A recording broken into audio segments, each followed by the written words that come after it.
Shri cement company एक ऐसी company है जिसका मुख्य कारण लोगों का कहना है कि ग्रामीणों को शोषण करना है।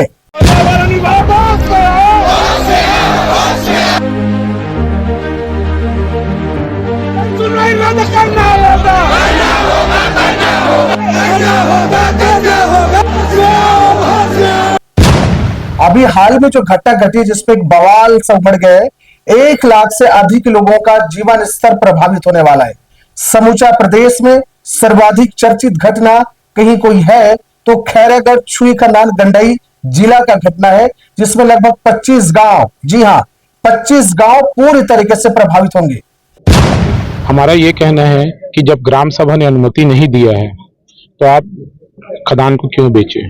गवर्नमेंट ने खदान का नीलामी कर दिया है जिसको श्री सीमेंट ने लिया है, और उसने अभी गवर्नमेंट ने ये बोला है कि भूमि अधिग्रहण नहीं करेंगे, आप आपसी समझौता से जमीन ले लीजिए।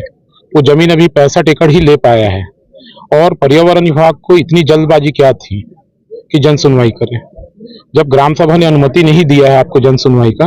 और इसको लेकर के लाखों की संख्या में भय का माहौल, गुस्सा का माहौल में वो कलेक्टर कार्यालय पहुंचे हैं और जोरदार विरोध करे हैं।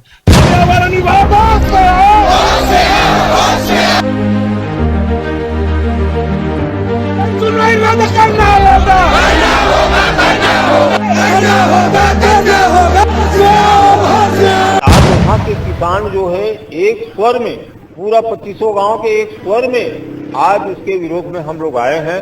क्या कुछ है पूरा मामला हम आपके सामने रखने की कोशिश कर रहे हैं, पर इस बात का विश्लेषण ये समझिएगा कि गांव में गांव का किसान जमीन से अछूता रहेगा, वहां का जल स्तर धरती से अछूता रहेगा, दूसरे जगह विस्थापित कर देंगे और फिर कहेंगे कि विकास कैसे नहीं हो रहा है, या ये कहेंगे कि श्री सीमेंट कंपनी लगा करके आप फायदा किस पर पहुंचाना चाहते हो। तो बड़ा सवाल उसके नियत पर है और बड़ा सवाल उस क्षेत्र के शासन प्रशासन पर है। पूरा मामला आपके सामने है। नमस्कार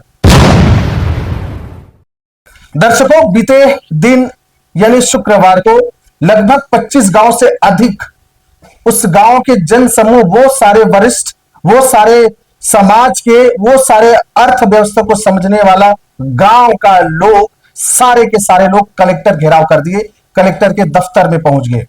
दर्शकों, एक ऐसा घटना है, एक ऐसी घटना के जिक्र हम आपके सामने कर रहे हैं जिससे 25 से अधिक गांव प्रभावित है और पूरा गांव रात भर सो नहीं रहा है।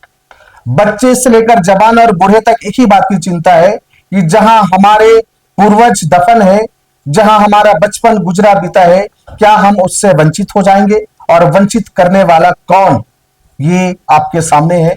कहा जा रहा है कि एक श्री सीमेंट खनन कंपनी है, उसे वहां का पत्थर पसंद आ गया। छुई खदान गंडई की हम बात कर रहे हैं। इस जिले का 25 गांव यानी 404 हेक्टेयर भूमि, जिसमें तकरीबन इनकी जो सीमा है लगभग लो आप समझिए 10 किलोमीटर के दायरे हैं। अब 10 किलोमीटर के दायरे में जितने गांव आएंगे, सारे गांव के रहने वाले लोग, मवेशी पशुओं सहित उन्हें छोड़ के जाना पड़ेगा। ऐसा एक घटना मामला सामने है। 25 गांव, 1000 से अधिक एकड़ जमीन वो अधिग्रहित करेंगे और 1 लाख से अधिक लोग इससे प्रभावित होंगे। इससे बड़ा दुख और घटना क्या हो सकती है। जहां हमारे पूर्वज के जहां जीवन, बचपन, बुढ़ापा गुजरा, जहां उनका अभी भी निशान है, वहां खेले फले बढ़े लोग अब इस बात से चिंतित है कि न जाने कब फिर तुगलकी फरमान आ जाए और उसे उसके गांव को छोड़ करके कहीं जाना पड़े। सबसे दुखद घटना इस बात को लेकर के।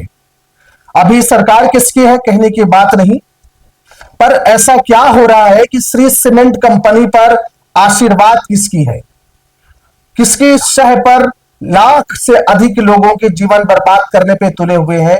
क्योंकि लोग बड़े आरोप लगा रहे हैं, वो आरोप एक एक करके समझिएगा। हमारे क्षेत्र में कि न केवल 5 गांव बल्कि 20-22 गांव है वो प्रभावित हो रहा है, जिससे वो समूचा क्षेत्र है एक उजड़ने की कगार पर खड़ा हुआ है। अरे हमारी जितने भी यहाँ पर आए हुए भाई हैं, हम तो यहाँ तक लाने में इतने लोग आए और भी आने वाले थे, और वहां पर तो बहुत बड़ा मतलब एक प्रकार से बहुत बड़ा विशाल प्रदर्शन भी होगा। अगर हमारी बातों को, हमारी मांगों को, हमारी प्रार्थनाओं को अगर कुचल दिया जाएगा तो चुप नहीं बैठने वाले हैं। गांव वालों का कहना है कि भाई साहब जो गाइडलाइन दिए उन्होंने, श्री सीमेंट कंपनी की ओर से या कहिए कि वहां के प्रशासन से मिलकर के जो गाइडलाइन गांव वालों को दिए हैं वो 10 पन्ने का है और पूरा गाइडलाइन का सारांश अंग्रेजी में है, इंग्लिश में है।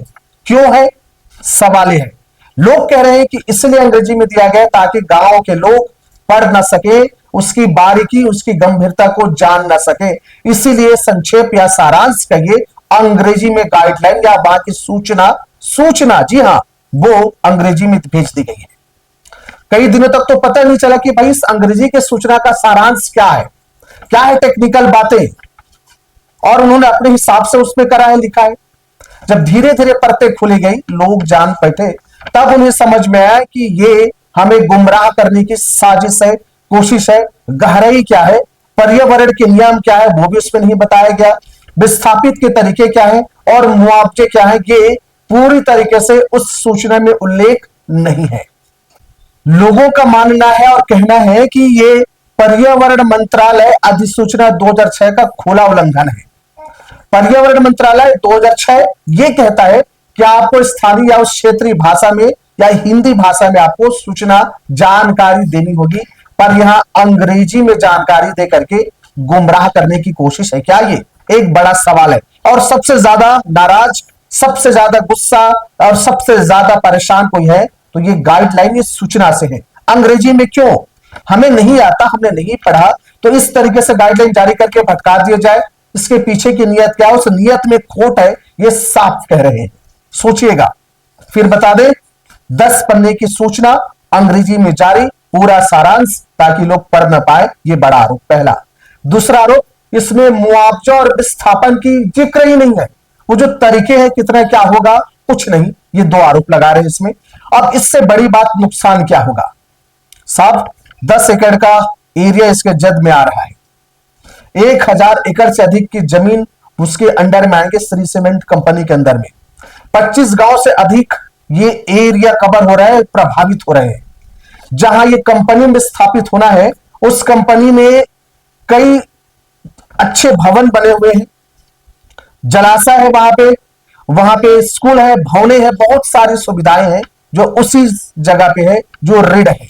और बड़ी बात यह है कि ये धरती ना सोना उपजाती है, 3 बार फसलें ले जाती है इस क्षेत्र में, और तीनों बार की फसल अब चौपट। सोचिए, जिसका 1 एकड़ 2 एकड़ जमीन है और 2 एकड़ जमीन के बलबूते पूरा 8 लोगों का परिवार पलता है, तो क्या श्री सीमेंट कंपनी वाले पूरे 8 लोगों के परिवार को पालन करने की जिम्मेदारी लेके गया?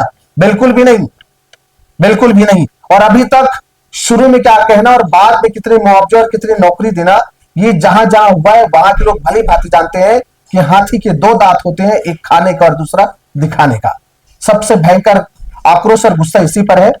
यहाँ के पूर्व विधायक भी आए हैं, वो भी सामने आकर अपने विचार अपने व्यक्त करे हैं, और तमाम इसमें उन्होंने लिखा है, कहा है कि ये हमें छलने की कोशिश है। यहाँ सघन आबादी है, पास में गांव है, आधा किलोमीटर 1 किलोमीटर में, और वहाँ की जमीन बहुत उपजाऊ है, और उपजाऊ होने के कारण वहाँ के किसान 3-3 फसल लेते हैं, धान लेते हैं, गेहूं चना सब लेते हैं, उसके बाद गर्मी में मूंग की फसल भी लेते हैं। इस प्रकार से उपजाऊ जमीन है।